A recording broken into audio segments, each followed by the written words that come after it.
Magkamukha silang kambal na babae, ngunit ibang-iba ang kanilang pinagdaanan sa buhay. Ang nakababatang kapatid na si Lee Yunfei ay lumaki sa ampunan. Maamo siya at mahiyain. Matagal na niyang kinakaharap ang pang-aapi sa paaralan. Sa sobrang kawalan ng pag-asa, gusto niyang magpakamatay sa pamamagitan ng pagtalon sa ilog, upang wakasan ang kanyang masaklap na buhay. Samantalang ang nakakatandang kapatid na si Go Yunsung, ngunit inalagaan siya ng mayayamang mag-asawa.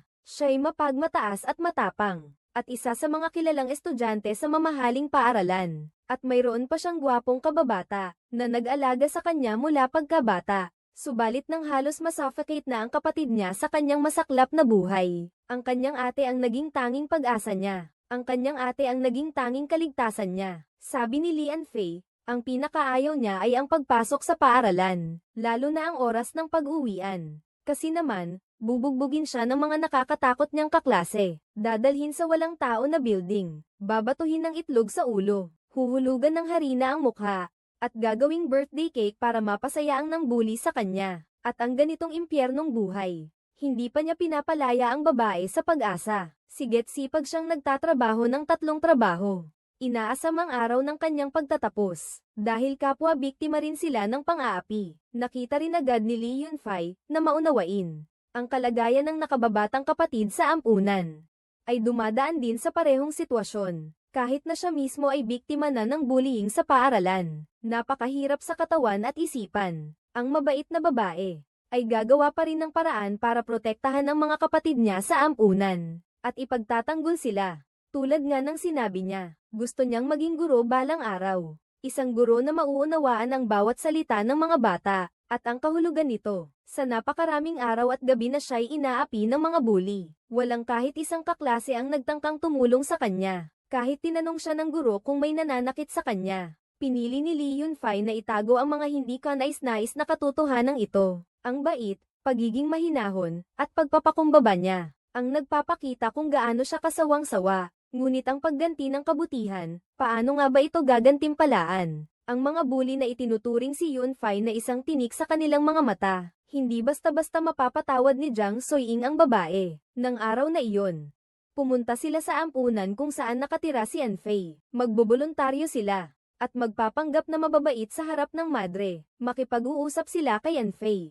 Pero kapag wala ng ibang tao, mababalik na naman ang kanilang tunay na ugali. Dahil ang ampunan na ito ay umaasa sa buwis na binabayad ng mga magulang nila. Ang mga mayayaman at mapagmataas na babae ay lantaran na nag-utos kay Anfei na pagsilbihan sila. Pero dahil dumating ang mga nakababatang babae sa ampunan, tumigil sila sa kanilang pang-aapi, para mapakalma ang mga nakababatang babae. Nagkunwari na lang si Anfei na walang nangyari, pakikisama sa mga bully sa paaralan. Hindi ko inaasahan na lalong sasama ang ugali ni Kang Soyong na mapagkunwari, na salampak na niya ang kahinaan ni Yunfei. Sinabi niya sa direktor, ang scholarship foundation na pinapaandar ng kanyang ama na isang prosecutor, na naghahanap ng mga tutulungan, at siya ay gustong irekomenda ang ampunan na ito sa kanyang ama, dahil maraming utang na loob siya kay Yunfei. Si Yunfei naman sa gilid ay nagpipigil ng panginginig ng katawan, para hindi mahalata ng din.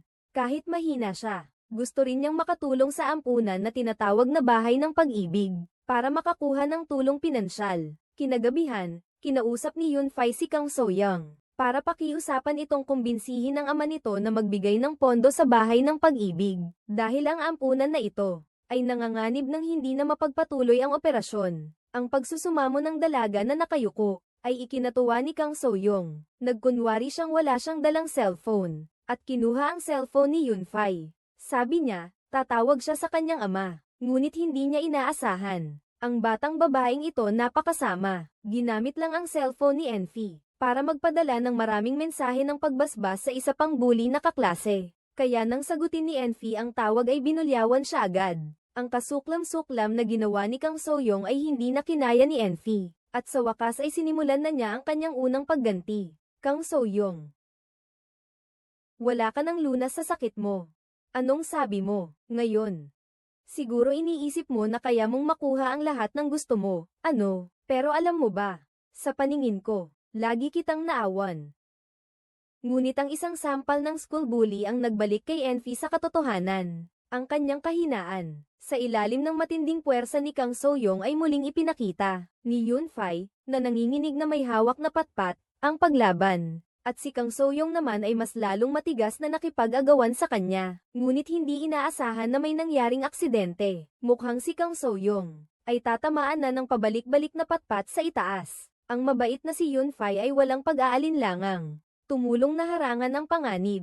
Ngunit, ang kabutihan ni Enfi ay hindi nagdulot ng pagsisisi kay Kang So-young. Bagkus ay lalong lumala, at nakipagsabuatan pa sa mga magulang nito para isailalim si Enfi sa pang-aapi sa paaralan. Walang magawa si Enfi na wala nang maipangdepensa sa sarili.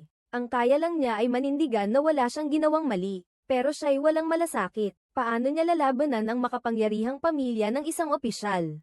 Wala nang nagawa si Enfi kundi ang magsulat ng application para sa pag-alis sa pag-aaral, pag-alis sa paaralan. At kahit malapit na siyang umalis, ang grupo ng mga bully ay patuloy pa ring sumusunod sa kanya. Tinulak nila si Enfi sa likod ng kurtina, pinunit nila ang damit niya, at nag-video pa sila.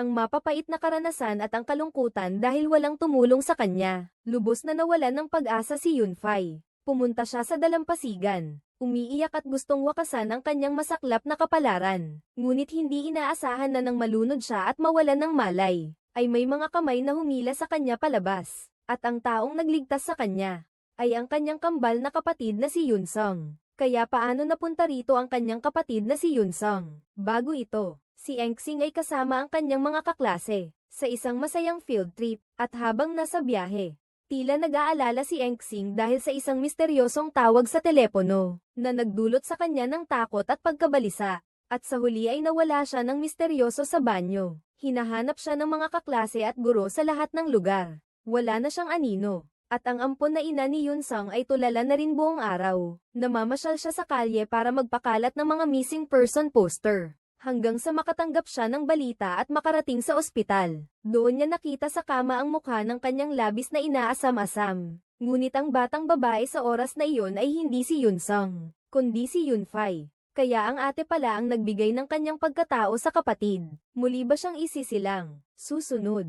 Anong bagong pagkatao naman kaya ang haharapin ni Yun-fai?